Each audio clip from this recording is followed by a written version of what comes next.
Hello everyone and welcome back to my channel, where I cover vampires, werewolves, and other supernatural creatures. In this video, we're going to look at the film Van Helsing from 2004. The vampires, werewolves, backstory, and more. I want to tell you the story of this movie in chronological order so that it's as easy to understand as possible. Let's not waste any time and get started. It's 450 years ago, when a Transylvanian knight named Valerius the Elder.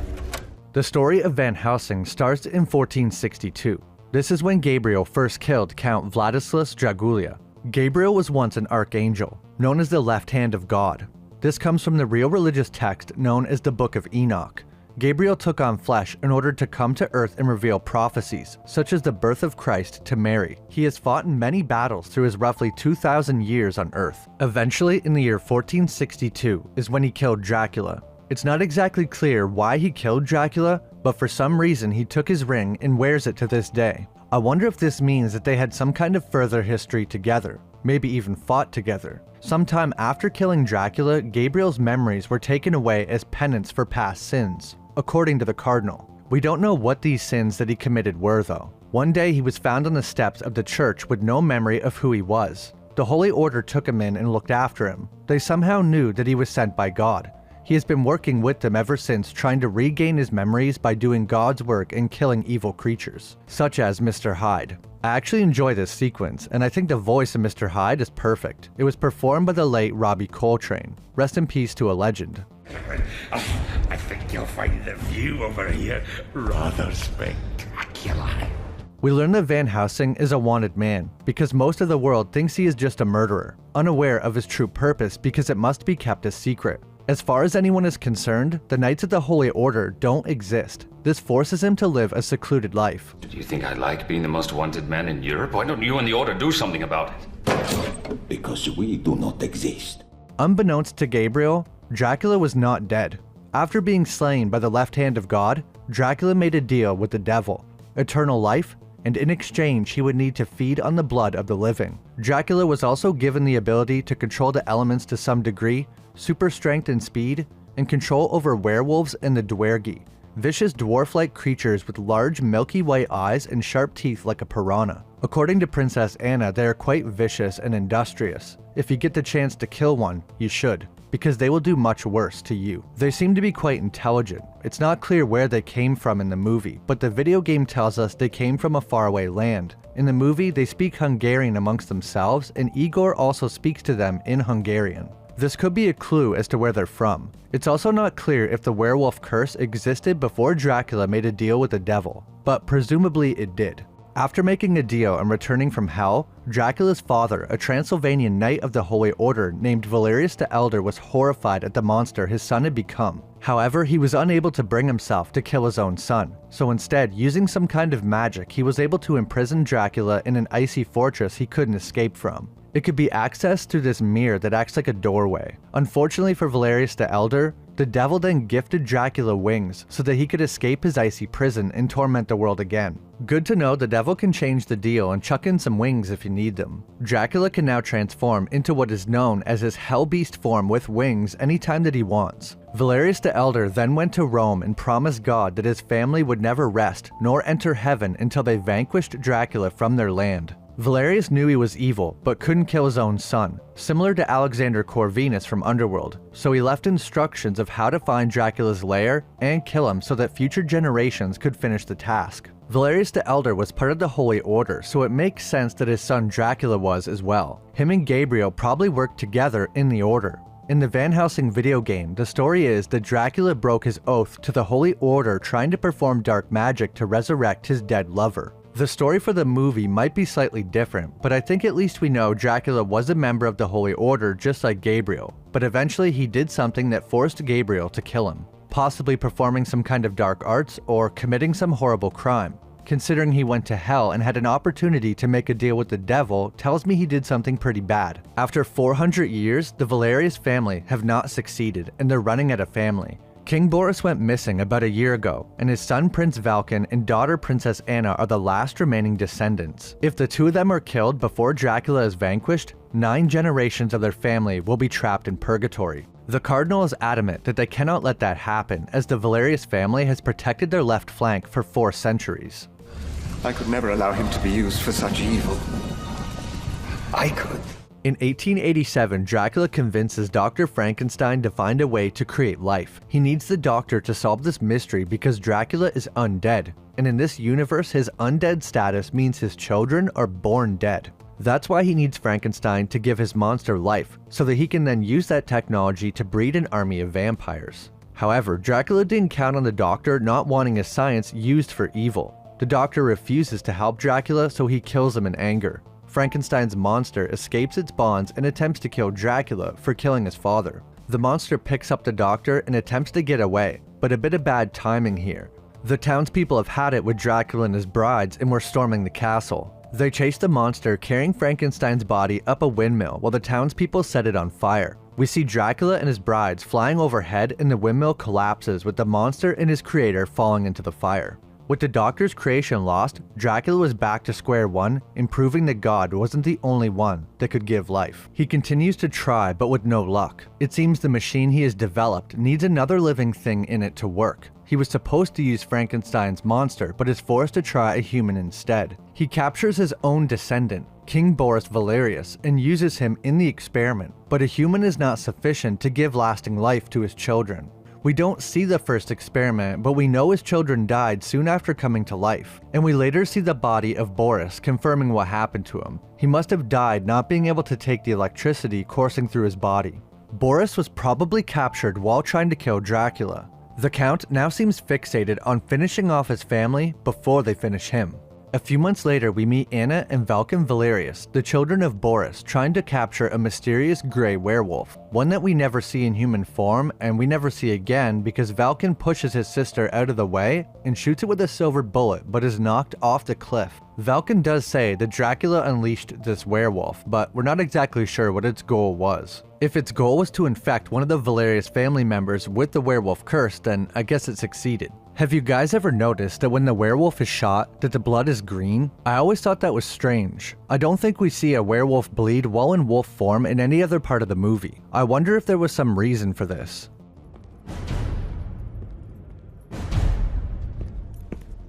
In the year 1888 is finally when Gabriel and Dracula's paths would cross again. Gabriel is sent to a town in Transylvania to help defeat Dracula. The Cardinal explains the situation to Gabriel that the 9 generations of the Valerius family is close to being trapped in purgatory forever. The Cardinal also reveals that Valerius the Elder left a piece of parchment behind that says, "In the name of God, open this door." And it has the same insignia as his ring. The ring we know that he got from Dracula. But Gabriel has no memories at this time, so this makes him very curious as he's searching for answers to his past. Before they leave for Transylvania, we get a James Bond-esque scene with Carl acting as Q, showing off a bunch of old-school high-tech weapons. He shows off a special grenade made by him that can produce light as bright as the sun. This will come in handy later. He also serves as Gabriel's sidekick for the remainder of the movie.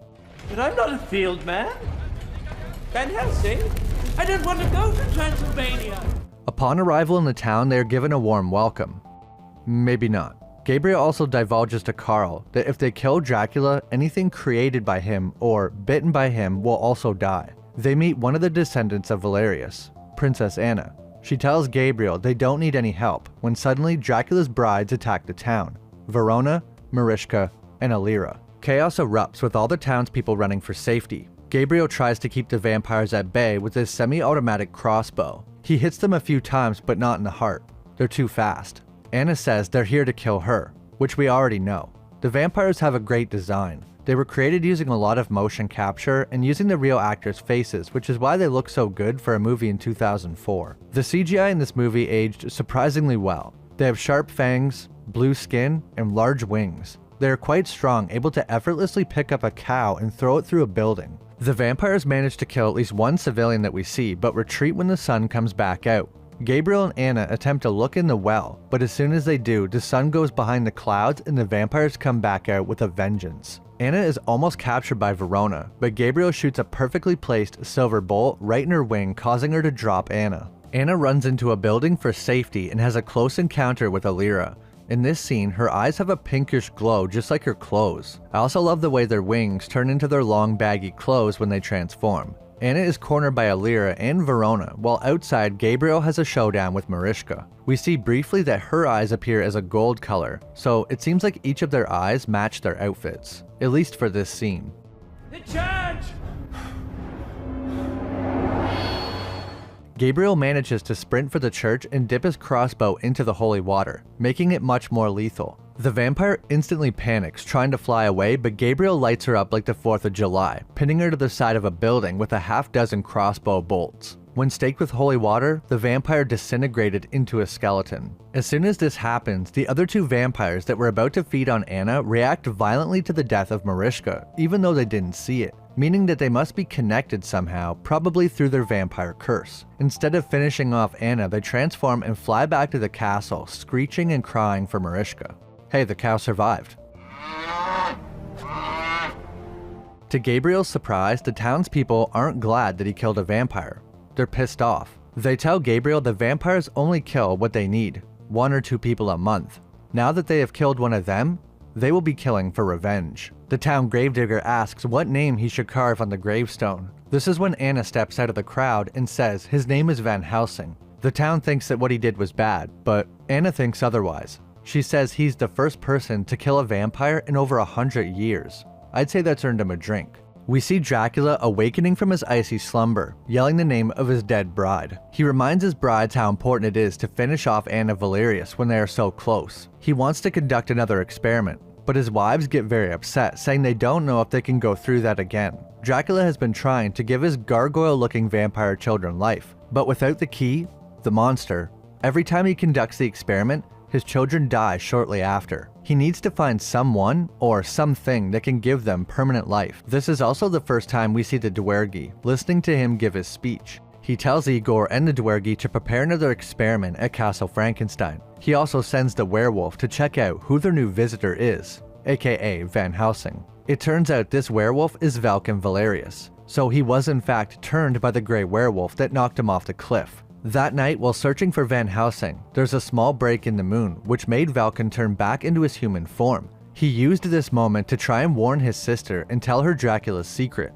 but right before he says what it is, the moon is uncovered and he begins to turn. Vulcan climbs up the wall, tearing his skin off and turning back into the wolf. Anna is in shock that her brother is a werewolf, while Gabriel takes off after him, and Carl gives him some silver bullets.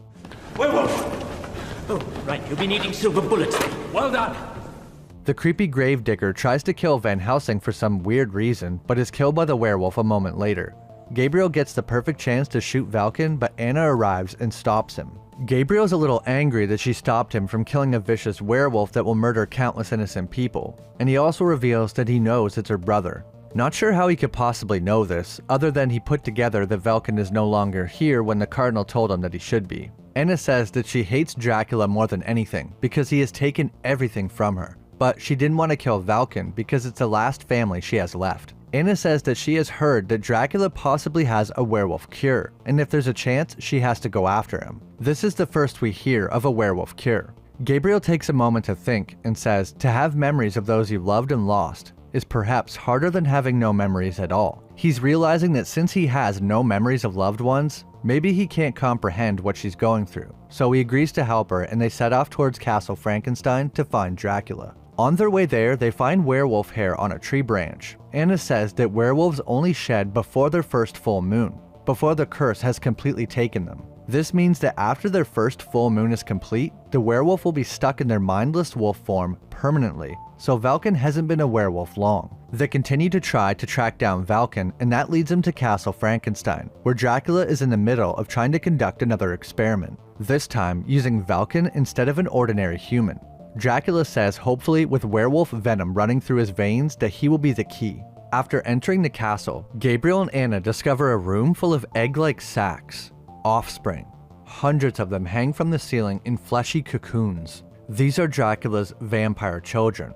The body of Vulcan's father is thrown out of the machine and Vulcan recognizes the necklace. He is then connected to the machine and hoisted to the roof, being struck by lightning. This energy was being sent through the castle to his children, shocking them awake like a defibrillator. The eggs begin to move and Gabriel opens one up to see what they're dealing with. They are gargoyle-looking creatures with large bat-like ears, wings, and a tail. So this is what happens when two vampires mate. I guess you could call this a pureblood vampire. They rush toward the town to feed, and Dracula says, "Pray to the devil that this time they stay alive." Gabriel begins shooting the vampires, causing Dracula to chase him, giving Anna a chance to try and save her brother.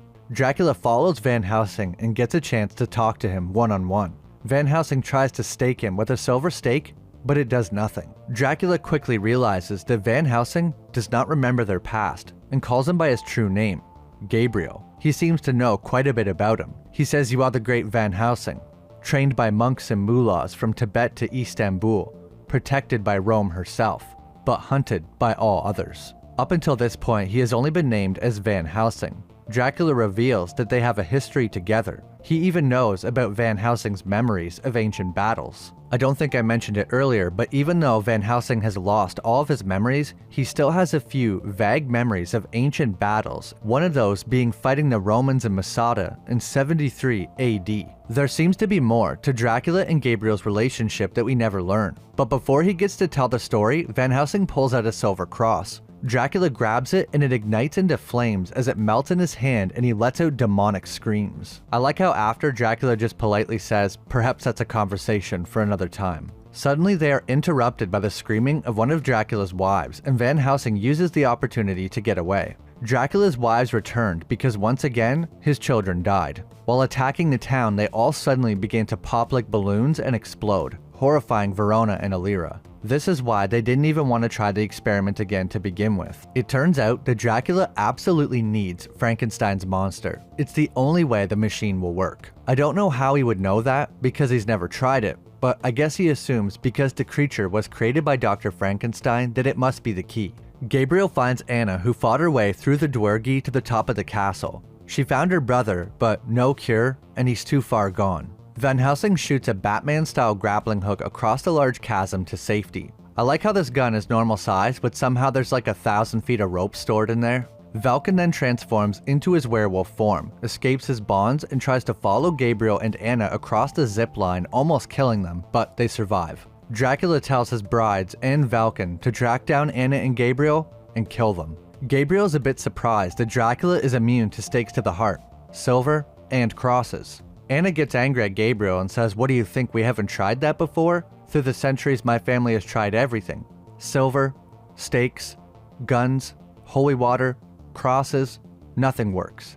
Nobody knows how to kill Dracula. He's quite literally unkillable with physical force, as shown in the beginning." After escaping the castle, they're at the windmill that was burned down by the town, and they suddenly fall through the floor into a cave-like area underneath. Down there, they find Frankenstein's monster. He's been living down here this whole time. He must have fell down below when the structure originally collapsed. After a small scuffle, Gabriel shoots the monster with some tranquilizer darts, putting him down. Before he passes out, Anna tries to shoot him, but Gabriel stops her. The monster says, "If you value your lives and the lives of your kind, you will kill me, for I am the key to my father's machine." Possibly because he is imbued with technology and is made up of 7 men, he might be the only one that can properly withstand the experiment. He also tells Gabriel that there are more children. The ones that they saw were only the children from one bride, from one birthing. There are thousands and thousands more at the icy castle Dracula. This scene has a really interesting part in it when Anna tries to kill the monster after it passes out from the tranquilizer darts. Gabriel says, "My life is to vanquish evil. I can sense evil. This thing, man, whatever it is, evil may have created it, left its mark on it, but evil does not rule it, so I cannot kill it." Anna says, "I can," and attempts to shoot him, but Gabriel stops her and says, "Not while I'm here." I think this scene shows some more proof of his angelic origins. He has the ability to sense evil. I think that it says a lot that he's willing to protect a monster when he was ready to kill Vulcan in the blink of an eye. But like Gabriel says, evil does not rule him. Back in town, Carl finds something interesting in the tower. He leans on a part of the wall and it opens a secret compartment, revealing a painting with a sort of prophecy on it. It says, "Even a man who is pure in heart and says his prayers at night may become a wolf when the wolfbane blooms and the moon is shining bright, or crave another's blood when the sun goes down and his body takes flight." Suddenly the painting comes to life and the 2 men fighting transform into a vampire and werewolf, predicting future events to come. While Gabriel and Anna are in the cave with the monster, the werewolf sees them and escapes. Now Dracula will know of the monster and where they are. Gabriel says if they can get the monster to Rome, he will be safe there. They use Transylvanian horses that are apparently the fastest in the world, even faster than werewolves. Not long after their journey starts, Dracula's brides attack the carriage, but Gabriel planted a trap. There's actually 2 carriages and his is filled with explosives and stakes. He jumps over a broken bridge and the carriage breaks off. The bride Verona chases after it thinking the monster and the key to her children's life is in there. When she opens the door, she sees the stakes and attempts to fly away, but it's no use. Dracula is now down to 1 bride.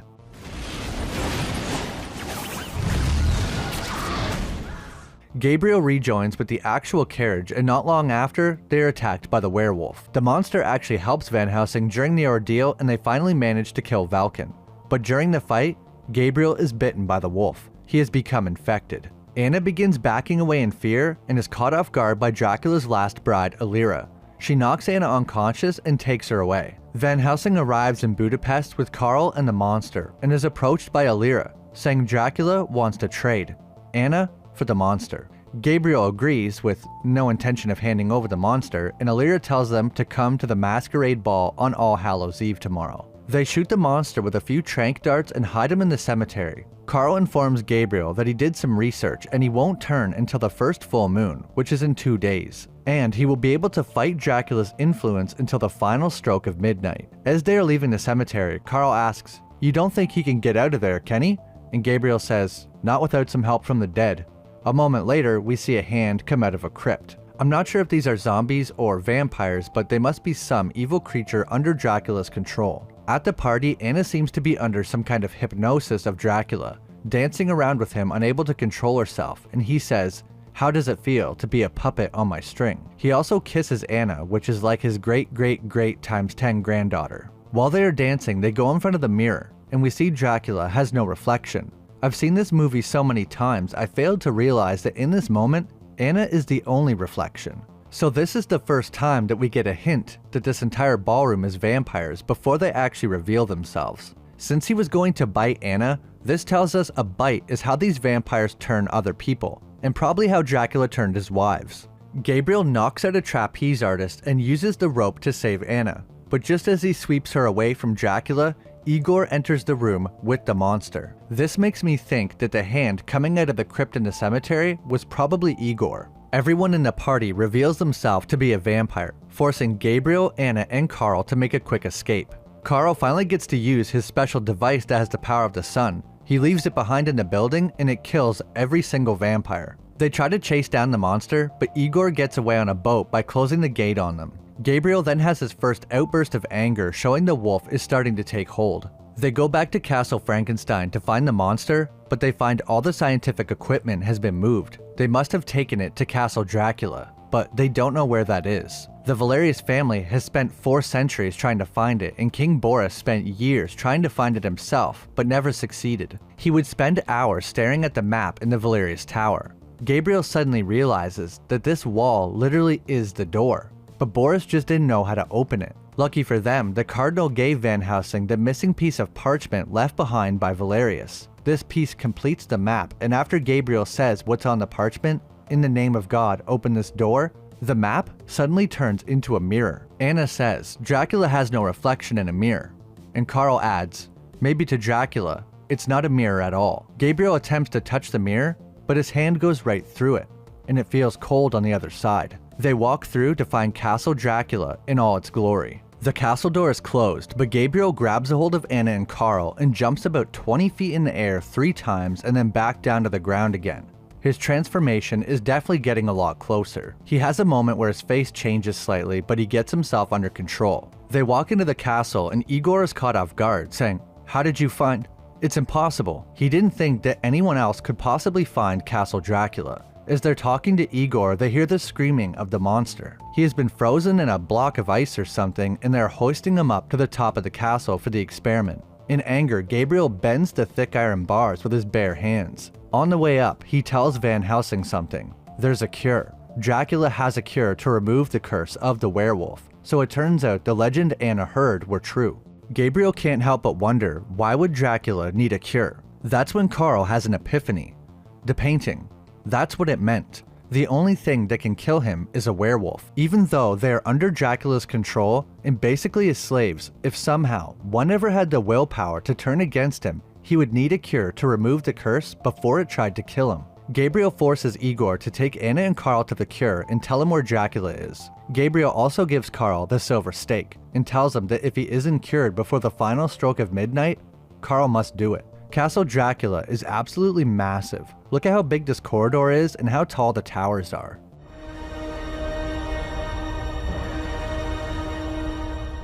The experiment is beginning and Gabriel makes his way to the new laboratory and Igor of course tricks Carl and Anna. As they enter the room with the cure, he pulls a secret lever that drops a gate trapping them inside. The cure is in a special kind of liquid that acts like acid. Alira arrives and Anna fights her off while Carl takes the antidote to Gabriel. I noticed something new in this movie while watching it for the 35th time. For some reason, Alira's mouth looks different in this part than the rest of the movie. Usually, they just open abnormally wide, but this time her mouth is similar to the vampires from Blade 2, having these extra fangs appear and stretch away from the mouth. I also noticed the pink or purple colored eyes again in this scene, where in the ballroom they were all yellow. I wonder if this means that Dracula's brides are unique. It's possible other vampires like the ones at the ball can't take this alternate more vampiric form that the brides have.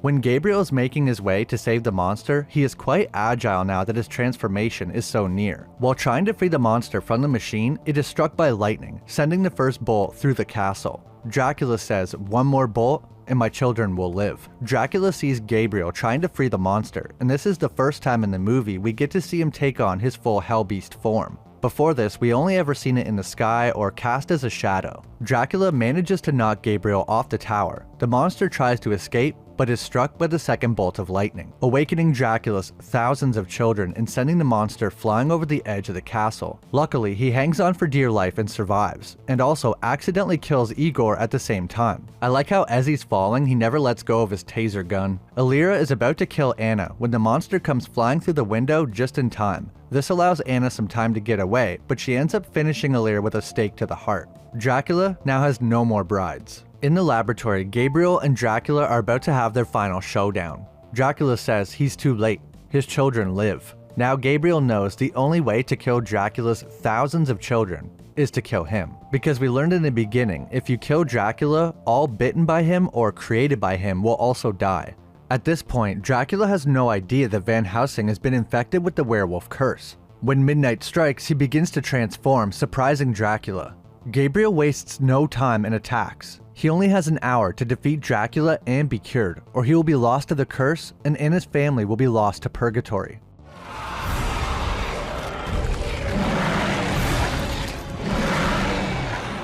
Dracula looks like he's getting the better of the wolf for a bit, but when he tries to fly away, Gabriel quickly jumps into the air to bring him crashing down to the ground. Now Gabriel is beating the crap out of Dracula. He can't fly around in this enclosed space, which is a benefit for the werewolf. Dracula momentarily takes his human form, and for the first time in the movie, we see him bleeding. He can heal from almost anything, except the attacks of a werewolf. Gabriel is about to finish him off when there's a break in the moon. Just some cloud cover can cause these werewolves to temporarily change back into their human form, just like Valken did in the beginning. Dracula should just kill Gabriel right now, but instead he tries to plead with him. Dracula says that he wants the continuation of his kind and maybe the return of his ring. This surprises Gabriel because up until this point, he didn't know it was Dracula's ring. Dracula says he can give Gabriel back his life, his memories. But Gabriel says some things are better left forgotten. And just then, the moon comes out and he transforms into the wolf and bites Dracula. The werewolf venom instantly reacts and Dracula's body begins to shrivel up and die, crumbling to nothing. His thousands of children then all explode. Anna reaches Van Helsing just in time, but as she runs towards him, he attacks her. Carl knows what he has to do. He's about to kill Gabriel when he turns around and grabs the stake. You think that Carl's in big trouble, until the camera pans down, and you see that Anna stabbed him with the cure. Carl backs up realizing that Anna is dead. Gabriel killed her by mistake when he attacked her. There's even a moment when Gabriel looks sad and confused in his wolf form before he turns back human. Unfortunately, Anna died, But she gets to be with her father and brother, and Dracula was vanquished before she passed, meaning her family will not be condemned to purgatory. Anna is given a warrior's funeral, and Gabriel hears a whisper, and then sees Anna's face in the sky, Lion King style. The clouds open up and we faintly see Anna's family in the sky greeting each other. The clouds close around them, showing they are finally entering heaven now that the promise Valerius made to God over 4 centuries ago is fulfilled. As for Van Helsing and Carl, there's always more monsters to slay. And despite the church telling them to kill the monster because it's not human, Gabriel refused. And after Carl seen the monster's humanity, he also refused. So the monster was allowed to go free and live his life.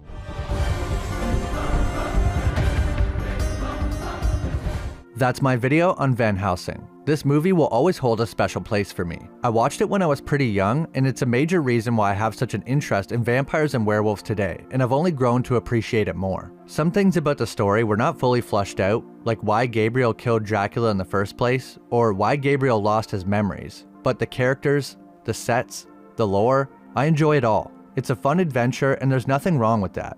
I miss movies like this. Anyway, I hope you guys enjoyed the video. I actually covered this movie a long time ago when I first started the channel, but I've been wanting to redo it because it's one of my favorite vampire/werewolf movies, and I've gotten much better at writing, editing, and have a better microphone, so I wanted to really do this movie justice. If you did enjoy, leave a like and subscribe if you haven't. It helps out a lot and I really appreciate it. Plus, I'm getting close to 100k, and that's going to be such an awesome milestone to hit. An extra big thanks to my channel members Roderick, Steven556, Owen Wildish, Joseph Roman, Awesome Pea Shooter, Jason Miller, Cyper, and Zothra's Paradox. The extra support you show me really means a lot. Thanks so much for watching, and I'll see you in the next video.